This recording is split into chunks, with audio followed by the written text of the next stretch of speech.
The Turn 4 Perspective. Weekly dirt racing news brought to you by Brooke John Peer. Hello, everyone, and welcome back to episode 5 of the Turn 4 Perspective. It's hard to believe we're already at episode 5 of this podcast that I didn't expect to blow up as good as it did, but here we are. So this week's episode is going to be longer than past weeks, and I'm very excited for that because I feel like you all deserve a lot of information about motorsports, so I am happy to bring that to you. So first on our list is High Limit Racing. They had their championship this past weekend, meaning that they are completely done for the duration of the racing season until their season starts up again in 2025. So on Tuesday and Wednesday of last week, they were at I-70 Speedway. Now, this is my fault because I should have reported on the Tuesday event, but it was a little bit rushed last week, and I forgot about it, so I'm doing it this week, but still, this adds more content, I guess. So they were at I-70 Speedway for the Midweek Money Series finale, and Tyler Courtney won that on Tuesday night, meaning that he was the midweek champion. So on Wednesday, they stayed there, and they were there for the Diamond Classic, and Brad Sweet won. So after that, they traveled to Texas Motor Speedway because they have a dirt track there. And on Friday night, Brad Sweet won again, but on Saturday, Brent Marks won. But with Sweet winning 2 in a row like that, he clinched the championship and is the champion of 2024 High Limit Racing. So that's one championship done. Brad Sweet won it. We know that he's won multiple championships with the World of Outlaws. So it's no surprise that he won with High Limit as well. Later on, I do have some news about High Limit Racing and a competitor, but we'll get to that later on. Moving on to the Super Dirt Car Series, they were at Oswego Speedway, which was covered in dirt for Super Dirt Week. On Wednesday or Thursday, they had the fast time qualifying, and Matt Williamson and Felix Raw, although it's spelled Roy, but he's French, so it's Raw. They got quick time, or fast time, for the Billy Whitaker Cars and Trucks 200 on Saturday. So those two made quick time. So we move on to Friday, and there were 4 who got top qualifying, and that was Gary Lindbergh, Matt Shepard, Larry White, and Matt Williamson. Now, it's no surprise that Matt Williamson is kicking ass here because Matty is one of the best drivers in the Northeast right now. And he won the 200 last year, and I believe he also won the 358 last year as well. But moving on to the 358 race, which was Friday night, Matt Williamson did win that. Now, on Saturday, Matt Williamson got third, but Stuart Friesen won the 200. Stuart Friesen started on the pole and ended on the pole, so that is to be expected with him to win, and he did make history tying himself with, I believe it's Brett Hearn for the all-time wins list. But Matt was right there with him. Matt was hard charging, so that's good. And the man who got second on Saturday was Jimmy Phelps. So he came back after the whole debacle with Mike Mahaney, and he got second. So that's pretty good for him. So now the Super Dirt Car Series is off until the World Finals in November at the dirt track at Charlotte. So we'll have to see who's going to win the Super Dirt Car Series championship because it's a tie between both Matts with Shepard and Williamson. Personally, I'm going for Williamson because I'm a fan of him, but both drivers are great and both drivers do deserve a championship. So we'll have to keep our eyes on that and see what happens. Moving on to the World of Outlaws NOS Energy Sprint Car Series. They only had one race this weekend, and that was on Saturday at Lincoln Speedway. And that was in Pennsylvania, where Donnie Schatz took the cake. Now, once again, the PA posse is not doing too good as they did not get in the top 3. The top 3 were all Outlaws members, and that, as I said, doesn't reflect very good on the posse as they're in Pennsylvania. So far, the score is not good. And this one, that they didn't have any in the top 3. One for High Limit and I believe a couple other sprint car races. They got into the top 3. They aren't even in the top 3 anymore. So this is not the best for them at all. Maybe 2024 is just not their year. But, yeah, it's interesting how they didn't get a top 3. So, yeah. And Shots won that, and we will also have to keep an eye on them as they have a couple more races before the dirt track at Charlotte World Finals, as well as they are part of Dirt Car. Moving on to the Lucas Oil Late Model Dirt Series, the schedule this weekend was a little bit messed up. On Thursday through Saturday, they were supposed to be at East Bay Raceway Park, but that got canceled. I believe it got canceled due to management issues, but I'm not entirely sure on that. So instead, they went to Brownstown Speedway, but only on Friday and Saturday instead of having a Thursday through Saturday show like they normally do. So on Friday, it was Ricky Thornton Jr. who took it, and on Saturday, it was Mike Millar who took it, but Ricky came in second. There were no World of Outlaws late model drivers that I could see there, but the World of Outlaws late models did not have a race this past weekend. I don't know if they just took the weekend off, if they didn't want to go to Brownstown since they were just there recently or what, but there wasn't anyone there, and there was no World of Outlaws Case Construction late models this past weekend. So I don't know what's going on with that, but there wasn't. So I find that pretty interesting. Moving on to our final series of the podcast here is the American Sprint Car Series. On Friday, they were at Benton Speedway, and Joe B. Miller won. And on Saturday, they were at Paducah. So, sorry if I butchered that, but that looks like how it's spelled. Anyway, they were at Paducah International Raceway, and Hank Davis won.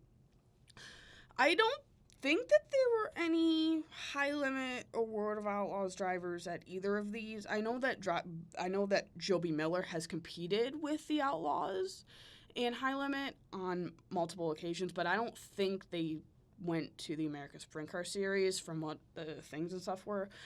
On Friday there might have been because of the World of Outlaws only racing on Saturday, but I'm pretty sure there wasn't any. But I could be wrong on that. So, whatever, really. But anyway, moving on to our final piece of news for the episode. And it's about the High Limit racing driver.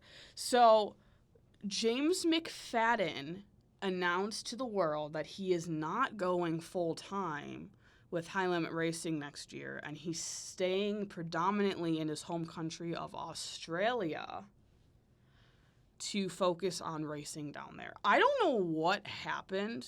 I don't know why he's doing this, but he announced that, I believe it was right after the championship dinner on Saturday.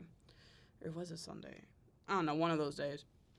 And everyone was shocked because he has been with Roth Motorsports as the 83 senior because he's Buddy Kofoid's teammate, and he's been doing really well. Let's jump he's right won multiple times. He's got great top 3s, top 5s. I don't think he's gone below a top 10. He's done really well. He's bringing glory to the Aussies, and everyone can see that. So we don't know why he's going back to Australia. I think maybe there's something going on with High Limit. I do know that Cole Cito, who has been racing with High Limit faithfully for the past year, did announce that he will be going to the World of Outlaws full-time, as that was his dream. So that's 2 drivers right there that race with them consistently, and now they're going away. I don't know what's going on. It doesn't really sound all that great to me. It's interesting. I mean, McFadden didn't say that he wasn't going to come back at all. He said that he would come back for certain races probably like the Knoxville Nationals and the Eldora Million, because I believe it's a sprint car race now, and whatnot. But he's not going to be going full time, so that's definitely interesting. And like I said, Cole Macedo is now going to race with his brother Carson in the Outlaws, as that was his dream. So yeah, that's 2 drivers. We'll have to see what updates come through throughout the off season. I know that there's a lot of changes going on right now. Drivers are leaving left and right, so it's definitely going to be interesting. And that brings me to say that is the end of the episode. It actually wasn't as long as I thought, because my notes are long, but, well, it didn't turn out to be as long as I expected. But anyway, thank you all for listening so much. Thank you all for tuning in, for supporting me, for continuing to give me feedback, and giving me series that you want to hear or whatever. I really appreciate it. And anything you can tell me is great. I'm always open to suggestions, to how things should be done, things like that. So, thank you all, and I will see you all next week.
Oh